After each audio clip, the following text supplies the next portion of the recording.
it's Mrs. McKelvy back again with the next chapter in the story of Dr. Dolittle.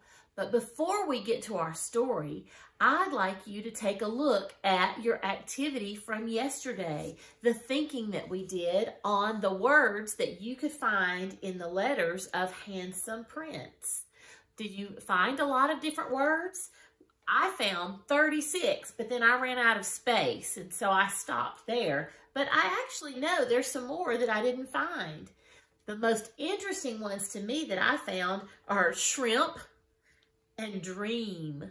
And those words can both be made from letters in the words Handsome Prince. So if you didn't do this activity, it sure would be a lot of fun if you'd go and see how many words you can make. See if you can beat my number of 36. Well, let's get to our chapter. Today, the 13th chapter is called Red Sails and Blue Wings. When we left off last time, Dr. Dolittle and his animal friends had boarded the boat and were ready to set sail for home, but Dr. Dolittle realized they didn't have anyone on board who knew the way back home to Puddleby. That's where we'll pick up. The wide, wide sea looked terribly big and lonesome in the moonlight, and Dr. Dolittle began to wonder if they would lose their way when they passed out of sight of land. But even while he was wondering, they heard a strange whispering noise high in the air coming through the night, and the animals all stopped saying goodbye and listened. The noise grew louder and bigger. It seemed to be coming nearer to them, a sound like the autumn wind blowing through the leaves of a poplar tree or a great, great rain beating down upon a roof. And Jip, with his nose pointing and his tail quite straight, said, "Birds! Millions of them flying fast! That's it!" And then they all looked up, and there, streaming across the face of the moon, like a huge swarm of tiny ants, they could see thousands and thousands of little birds. Soon the whole sky seemed full of them, and still more kept coming, more and more. There were so many that for a little while they covered the whole moon so that it could not shine, and the sea grew dark and black, like when a storm cloud passes over the sun. And presently, all these birds came down close, skimming over the water and the land, and the night sky was left clear above, and the moon shone as before. Still, never a call, nor a cry, nor a song they made. No sound but the great rustling of feathers, which grew greater now than ever. When they began to settle on the sands, along the ropes of the ship, anywhere and everywhere except the trees, the doctor could see that they had blue wings and white breasts and very short feathered legs. As soon as they had all found a place to sit, suddenly there was no noise left anywhere. All was quiet. All was still. And in the silent moonlight, John Dolittle spoke. "I had no idea we had been in Africa so long. It must be nearly summer when we get home. For these are the swallows going back. Swallows, I thank you for waiting for us. It is very thoughtful of you. Now we need not be afraid that we will lose our way upon the sea. Pull up the anchor and set the sail." When the ship moved out upon the water, those who stayed behind, Chi-Chi, Polynesia, and the crocodile, grew terribly sad, for never in their lives had they known anyone they liked so well as Dr. John Dolittle of Puddleby on the Marsh. And after they had called goodbye to him again and again and again, they still stood there upon the rocks, crying bitterly and waving till the ship was out of sight. Sailing homeward, the doctor's ship had to pass the coast of Barbary. This coast is the seashore of the great desert. It is a wild and lonely place, all sand and stones. And it was here that the Barbary pirates lived. These pirates, a bad lot of men, used to wait for sailors to be shipwrecked on their shores. And often, if they saw a boat passing, they would come out in their fast sailing ships and chase it. When they caught a boat like this at sea, they would steal everything on it, and after they had taken the people off, they would sink the ship and sail back to Barbary, singing songs and feeling proud of the mischief they had done. Then they used to make the people they had caught write home to their friends for money.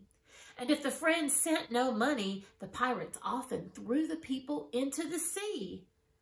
Now, one sunshiny day, the doctor and Dab-Dab were walking up and down the ship for exercise.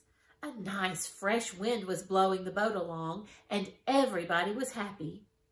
Presently, Dab-Dab saw the sail of another ship a long way behind them on the edge of the sea. It was a red sail. "I don't like the look of that sail," said Dab-Dab. "I have a feeling it isn't a friendly ship. I am afraid there is more trouble coming to us." Jip, who was lying near taking a nap in the sun, began to growl and talk in his sleep. "I smell roast beef cooking," he mumbled. "Underdone roast beef with brown gravy over it." "Good gracious," cried the doctor. "What's the matter with the dog? Is he smelling in his sleep as well as talking?" "I suppose he is," said Dab-Dab.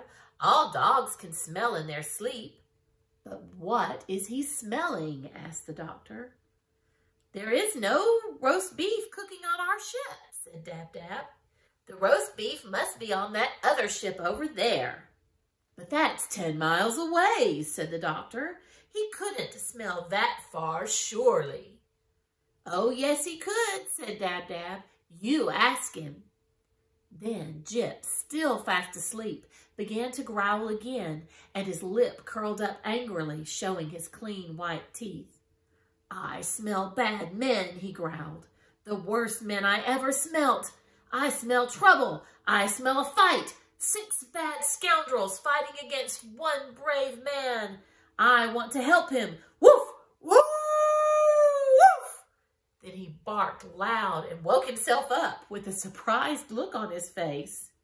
"See," cried Dab-Dab, "that boat is nearer now. You can count its 3 big sails, all red.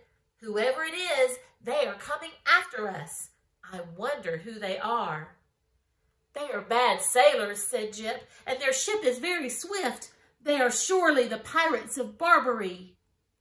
"Well, we must put up more sails on our boat," said the doctor, "so we can go faster and get away from them. Run downstairs, Jip, and fetch me all the sails you see."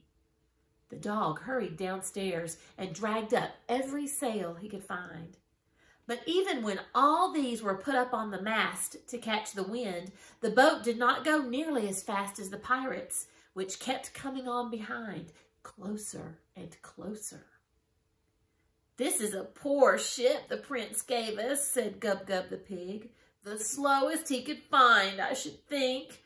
Might as well try to win a race in a soup tureen as hope to get away from them in this old barge. Look how near they are now. You can see the mustaches on the faces of the men, 6 of them. What are we going to do?" Then the doctor asked Dab-Dab to fly up and tell the swallows that the pirates were coming after them in a swift ship, and what should they do about it? When the swallows heard this, they all came down onto the doctor's ship, and they told him to unravel some pieces of long rope and make them into a lot of thin strings as quickly as he could. Then the ends of these strings were tied onto the front of the ship, and the swallows took hold of the strings with their feet and flew off, pulling the boat along. And although swallows are not very strong when only 1 or 2 are by themselves, it is different when there are a great lot of them together. And there, tied to the doctor's ship, were 1,000 strings, and 2,000 swallows were pulling on each string, all terribly swift flyers. And in a moment, the doctor found himself traveling so fast that he had to hold on to his hat with both hands, for he felt as though the ship itself were flying through the waves that frothed and boiled with speed. And all the animals on the ship began to laugh and dance about in the rushing air, for when they looked back at the pirate ship, they could see that it was growing smaller now instead of bigger. The red sails were being left far, far behind. And that's where we're going to stop for today. But we've got a little more thinking to do. I actually have 2 challenges for you today. The first one is to think about those swallows. The swallows migrate every year. They fly south and then they fly back north when it's summer. Do you think you could do some research and find other animals who also migrate? I know that at my school, we actually tag some of those animals that migrate. So any of you students who go to my school, I wonder if you can figure out which animal I'm thinking of. Then a second challenge is to see if you can build a boat. Maybe your family could all build their own boats out of tin foil and paper sail and maybe straws or something else to make the mast, and have a race and blow in the sail to see who can make the fastest boat. Well, I hope you have a great time either doing your research on animals that migrate or having a boat race with your family, or both. Well, until next time, bye-bye.